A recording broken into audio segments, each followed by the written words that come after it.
Welcome to another Q&A. This one is about pricing windows. We actually ran a poll on, I think it was in the Clean Windows Faster group on Facebook. And the number one request was to talk about pricing. Now, it's a long time since I've been window cleaning. So, but when I was window cleaning, and I've talked to a lot to people about pricing and all of that. So I think I can summarize it in a couple of ways. And what I'll invite you to do is, if you have a different technique of pricing than the one which I talk about, then you could add it into the comments below, and then we can make another Q&A talking about all the comments, just trying to bring them all together into one place. So obviously there's commercial and residential, and then there's minimum prices going out there. But from a broader perspective, just sort of coming in from big to small, the most important thing about pricing is to understand the socioeconomic standard or level of the area in which you are pricing. So if you're in what's called an AB demographic, then there's the more wealthy people, bigger houses, more disposable income, and then there's the CD demographic, which is the people who are much closer to living paycheck to paycheck kind of thing. Closer doesn't mean they're living paycheck to paycheck, but they're much closer than the other guys, right? Normally. Well, there's a lot of people in the AB demographic that are also living paycheck to paycheck. But so the logic is this, to understand that. So for example, if you're in, a country town in Iowa, and I know there are guys that I know there that are talking, $1.50 a window, and you can go to Maryland, and they're charging $10 a window.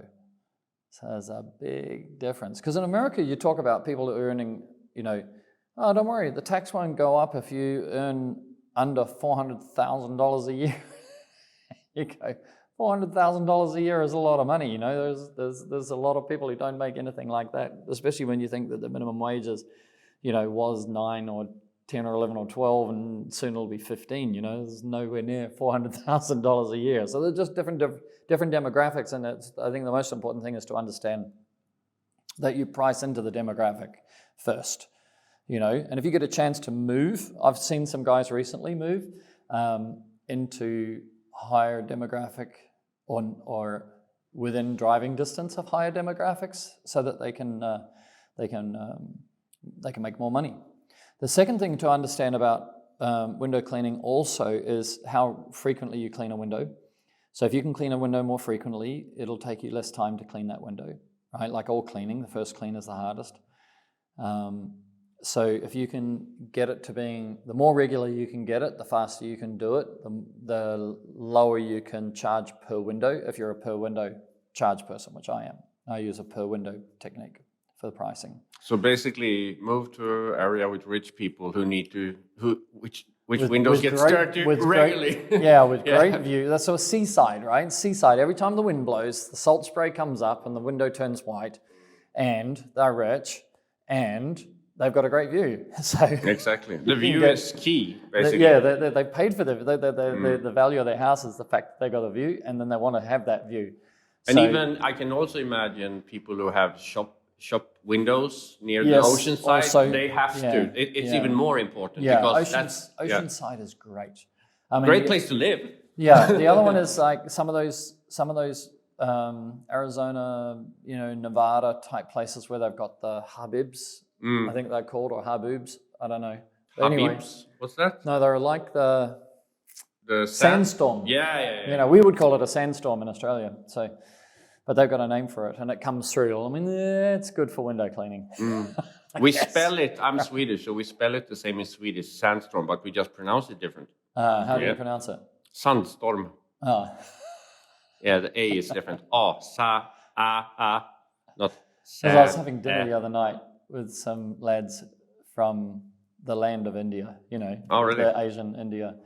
And they go, like the English use lots of our words, we're eating Indian, right? I go, so like, what's your word for chutney, right? Because we eat chutney a lot, right? From an English perspective. And he goes, chutney. Chutney, That was it. Okay, it's an Indian word. UK people love Indian food. That's so big Indian community. Yeah. So anyway, we digress. So the key to pricing, firstly, understand your environment.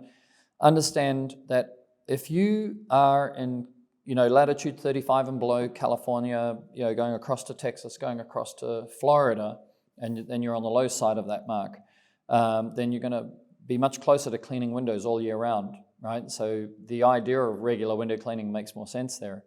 It's kind of the area you want to live in the world, right? Most people, Some people like the cold. It's interesting because you can move to the greatest area to live, and then you can get more job and higher pay. Yeah, so it's kind of like, how can you not do that? Yeah, that's it. Yeah. So if you're, up, Illinois or, Boston, New York, like the winter is, or Canada, definitely, the winter is brutal, right? So window cleaning might have a 6-7 month window of the year that is, real window cleaning time. So if that's your business, now I know a lot of guys go into snow plows and Christmas lights in order to make money in the other seasons, but actually, the value of window cleaning is higher in those areas because people can't just come in and do window cleaning as an industry and then survive a winter if they haven't got this, more advanced, diverse income stream. Some guys do janitorial type work, cleaning work as well. So these are all impactful, right? Because I'm going to talk to people from all over the world, and everybody's going to have a different perspective. Then you go to countries like the UK, which I've got no idea how to price, because the UK basically runs route work. You clean windows every 2, 4, or 6 weeks. Everybody's on a what's his name, Wagger. Wagger. I went and seen Wagger, and we went out for half a day with him, and he said, like, my customers say to me they could set their watch by me. He turns up every second Wednesday at 1:15 p.m. like that. So that's a different league, and they charge £3, £4, £5, £6, £7, £8. And that's a pound is per like house, not per window. What? Per house. Are you serious? How do you make money? But they make 30, 40, 50. If you look at the architecture, there's a huge amount of English homes are terrace. Okay. Common wall. Do you know what I mean? No. So this house has an outside wall and this wall. This house has that wall and that wall. This house has that wall and that wall. So they've only got windows here and here, here and here, here and here, and the guy on the end's got the chance to have a view out the side. Oh, okay, I get it. So they just go in, and maybe there's only 10 windows that they've got to clean, and then they go throw the hose over the fence and do the person, and then they have territories. It's like come into my territory and I'll slash your tires, kind of, not literally, but kind of structure. So and then they would want to clean 30 or 40 homes in a day or more. Wow. Right, per vehicle. Right. Some of them got a huge, I've been to one guy's place, Lee Pryor. He had like 12, 13, 14 vehicles. Great marketing machine, picked up everybody. Yeah, you kind of have to have that if you're doing so many in so short of a time. Then you get to that size, and then you can do commercial. Commercial might be once a year, once every 2 years, or whatever. That's much more like our window cleaning that we grew up with in Australia, and that's kind of like the foundational design principles of Reach It tools. It works for South Africa, Canada, America, Australia, New Zealand, and then some of Europe, right? So and South Korea. And South, we could do a lot in South Korea. Yeah, and we've got a good guy in Japan doing some sales for us too. So it's just every place is going to be different, but that's going to change how you price. If you can clean windows 11 months in the year and have a month off, is very different if you can clean windows 6 or 7 months in a year, and then you've got to look for money. So that has to support this, so you get to charge more. So that said, the pricing grid that I use is very simple. As I'm a window counter, so I have a total number of windows at level 1, total number of windows at level 2, then 3, 4, 5, 6, 7, and then level 1 and 2 I add together. I don't treat them any differently, and I don't treat the size of the window any differently unless it's a French pane cut-up. French pane cut-ups, we just treat them all as one. We used to treat them separately and squeegee and all that, but that with water fed, the radial brush will go over the top, or the light, will go over the top of the frame. So okay, it's a little bit slower, but it's easier just to keep it as one.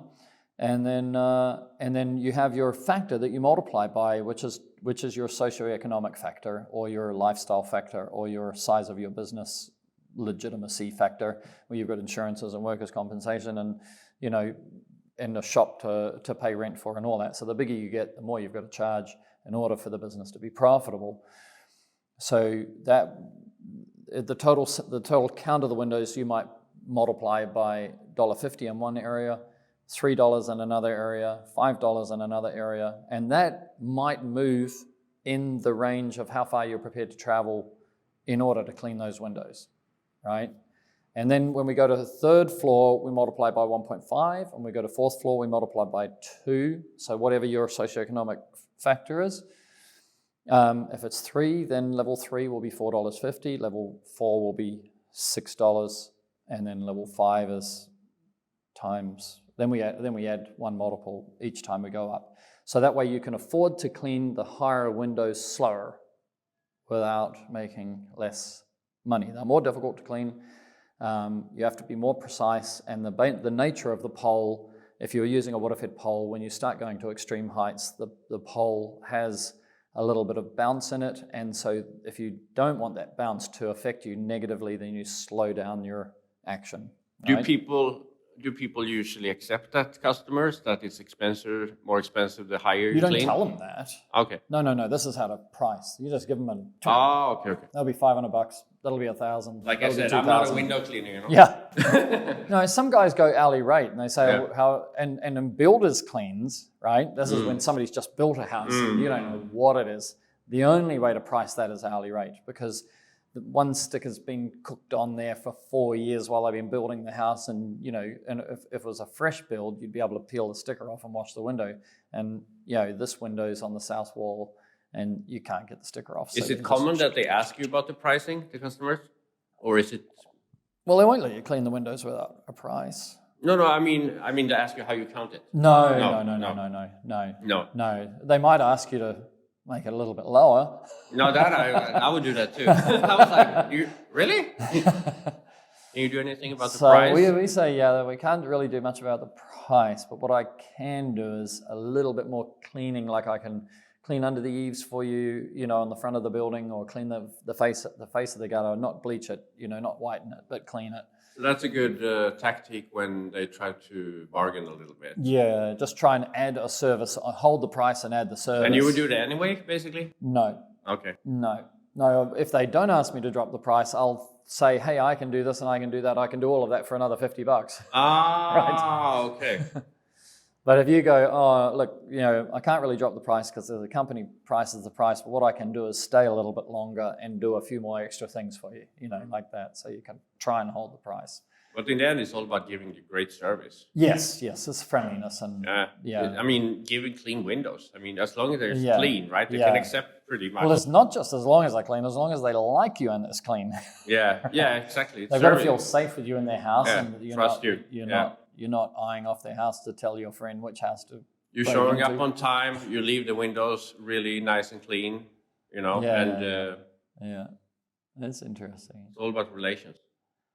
So if you're interested in that pricing grid mentality, which is more oriented and more relevant in a commercial sense, but still it's similar. But we've got a document. If you go to the futureofcleaning.com and you download, you go to pricing, water-fed window cleaning pricing or water-fed pricing or something like that, and then but keyword pricing in the search, and then you'll see that there's a document, and then it's a $0 transaction in the store. So you just say, put it in your cart, go to checkout, you'll pay $0 and you'll get the link emailed to you.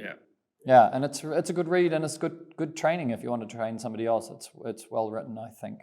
Right? But I'm interested if you have another method. I know there are 3 or 4 methods of pricing.